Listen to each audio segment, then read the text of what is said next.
and welcome back, everybody, to our next edition of Ergo-Algo. I am really excited today to have our Chief Visionary Officer and our founder, Steve Davis, with us today. Hello, Steve. How are you? Yeah, doing well. How are you, sir? Doing the best. I'm looking forward to talking with you here over the next few minutes, and so you can give our audience an update on everything that's been going on since the market launch on September the 27th of last year. Lots of exciting things have been going on. So let's kind of just jump into it right there. And why don't you tell everybody how Ergo-Algo has been received in the market since the launch? Yeah, we designed a product based on what the market told us. The both people who were receiving evaluations as well as evaluators. We built it out. We took it to market. They confirmed, for the most part, what we wanted to hear. They love the product. They love the simplicity of the product. They love the fact that it's the training, the whole product. There's certain things, the report. We've got several large corporations that were having evaluations done in multiple places, and they're getting a lot of different style of reports. And that's a problem. So they love the fact they can order products, right? Click on the report. It'll show up in 24 to 48 hours. And then, we have a national partnership with a company that will go out and they'll assemble a chair, mount a keyboard or whatever. And, it's a lot of problems solved, and especially for home offices.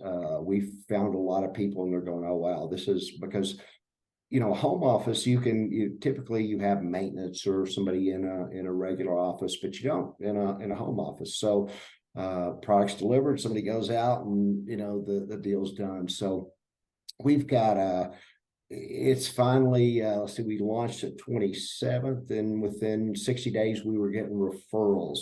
So the marketing has been primarily on LinkedIn. We have a presence. I want to ask you just real quick, how many connections do you have on LinkedIn now? I mean, it was some incredible number. I don't know. It's a little over 28,000. I love it. It's I don't think I have 28 friends, Steve.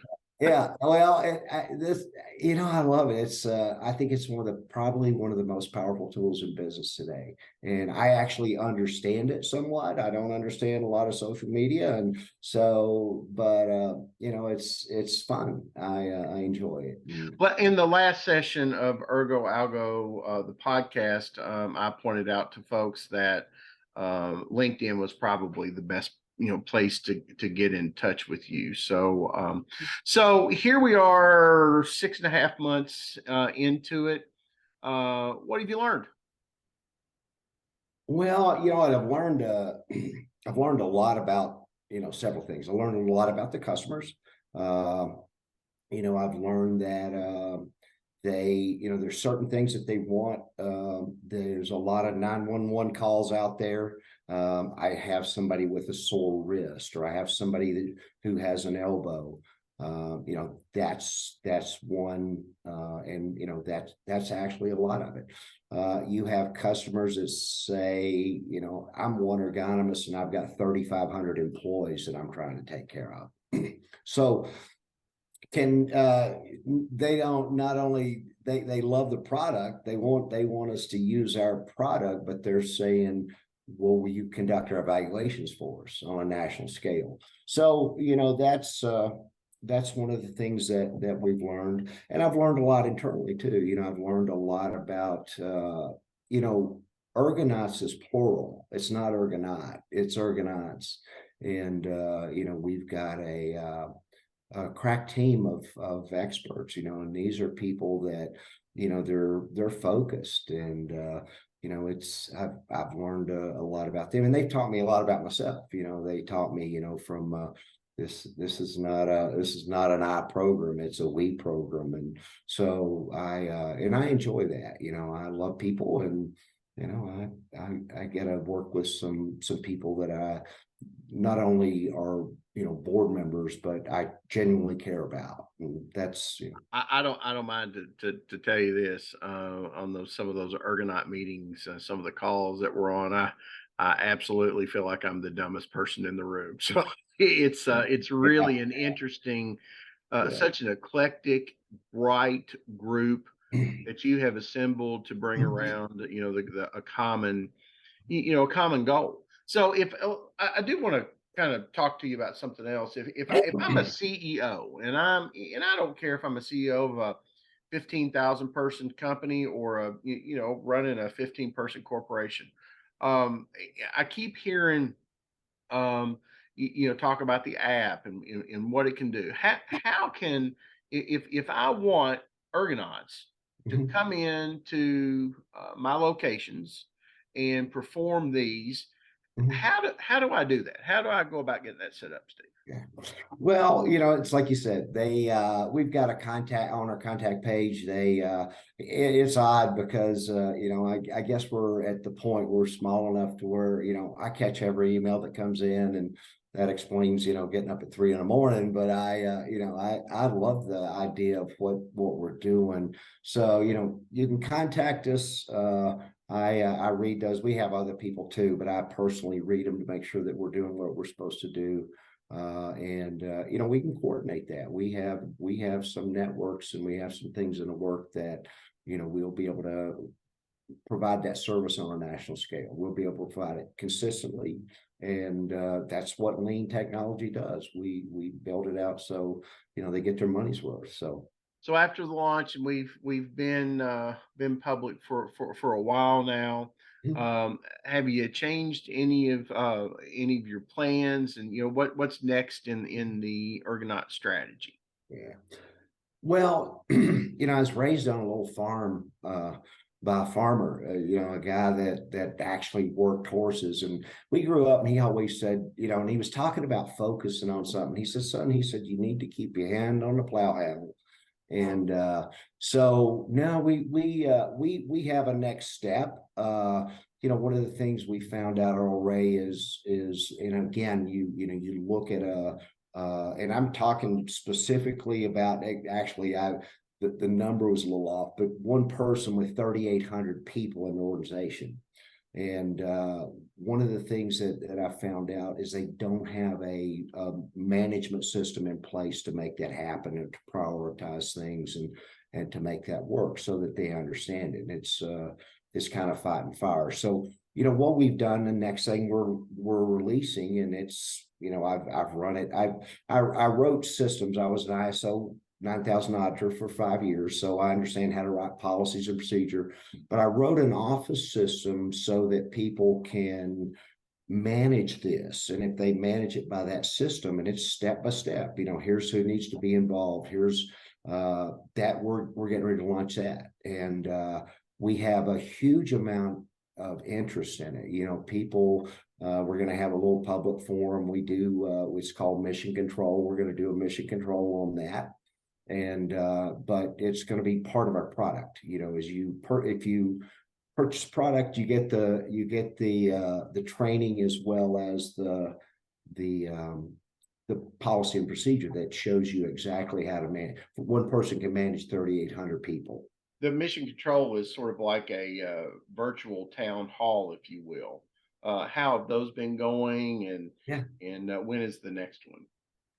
They're actually going great. We've got a ton of great people that have saw it, I guess, on LinkedIn, because that's where I put everything. They can show up and say nothing. They can show up and ask questions. We've had some super people on there. We got a guy by the name of Dr. Greg Pitts, and he's the number one hand therapist on the planet. He's the first hand transplant. He was there, and but he's taken us there. We call it the anatomy of the injury, and he started with the shoulder. We had another CPE ergonomist, a guy by the name of Kirby Mask. He was 38 years in the business, and they both know shoulders, but they take you through what it looks like. here's how the injury happens, what it looks like on the inside of your body, what it costs, the length of time you're going to be in rehab, and what the risk factors are. So you know how to prevent those things. It's free. You know what? We're not trying to, we just want to, the ergonomic community, we need to expand. You know, we need everybody on board, and that's, you know, depending on what level you want to be in. If you want to do, you know, offices, that's fine. If you want to do construction sites, but yeah, but the main thing is we want to have fun, and people are having fun. So yeah, it's So we refer to you obviously as our founder, which means that you laid the foundation for Ergonauts. I think you're probably the best person to ask this question. What do you think the biggest strength of Ergonauts is? well, you know, I'm gonna say this. We have, I mentioned a while ago, it's our people. And you know, my aspiration is not to be 1,000-person organization, but we want to be affiliated with, or we want to work with 1,000 people. And so, you know, the people I've assembled are experts. You know, they're that's what they do. And you know, if you want to change anything, if you want to change society, it's typically based on education. So, you know, we take those skill levels, we run it into a lean format, and then you know, we're going to keep doing what we're doing. But you know, we're forming some, you know, some good alliance partnerships, some good affiliation.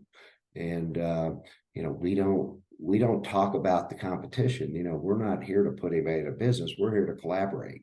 If you look at the numbers, we better not be putting anybody out of business, because the magnitude of this problem is huge. And the thing that nobody's talking about, I just talked about it at a conference. Everybody needs to be talking about aging in place. Everybody needs to be talking about the 77 million boomers who are all going to reach retirement age. The year 2030 is magic. People think they can't find people now. This is the good times. 2030, the boomers are all out. And you know, it's just it's a smaller population. So a lot of wisdom's going with that. We can't afford to hurt people. And it's going to be different types of injuries, because, you know, I've got arthritis in my knuckles.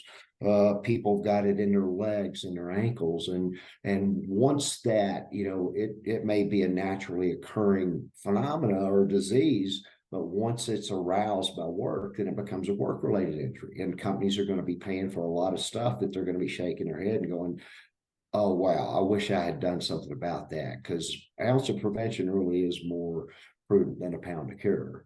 So one of the things that I wanted to do today is kind of bring it back to the beginnings of Ergonauts, and give our audience a chance to get to know you a little bit better. So I don't want to blindside you by this, but I know that you're always happy to talk about it, because you know, you're proud of the obstacles that you've encountered and overcome in your life. So I want to talk to you about why you're in active and open recovery. Anybody that knows you, anybody spends any time with you at all, knows that. Um, you know, do you care to talk a little bit about that, Steve? About why you're in open recovery, and why that's why you think that's such an important part of your story? Because I really do think it's an important part of your story, Yeah. and thus an important part of Ergonauts. Yeah. Yeah. Oh, yeah. You know what? I don't hide it. It's part of who I am. And, you know, it's one of those things. One of my favorite memes is, you know, judging me by my past is like me getting upset over robbing a house that I used to live in. I don't live there anymore. But I will tell you, it's kind of a superpower. You know, I'm a member of a 12-step organization, and it's a spiritual organization. It's not like, you know, it's a spiritual, you know, problem. So, you know, there's normally is a spiritual fix. And you've heard me talk in meetings. I talked to the Ergonauts openly about, you know, we had a Christmas party, and our Christmas party was a gratitude meeting. And everybody from scattered out from across the United States, literally from coast to coast, we came together as a group and we talked about what we're grateful for. And, they say a grateful heart will never drink. And, that's just true. And it's such I want all the people that I work with to know that, alcoholism is one kind of addiction. There's, different drug addictions or sex addictions, shopping addictions. And, all of those things ruin lives. And it's okay to talk about it. And if you bring it up in a room with 50 people, 47 of them are going to say, yeah, my brother or my cousin or my next door neighbor, or I got robbed by somebody, for addiction. So, the cost of it is, and to cover it up and hide it, to try to hide it and be ashamed of that, it's a superpower for me. I mean, it really is. I'm willing to talk to anybody, help anybody.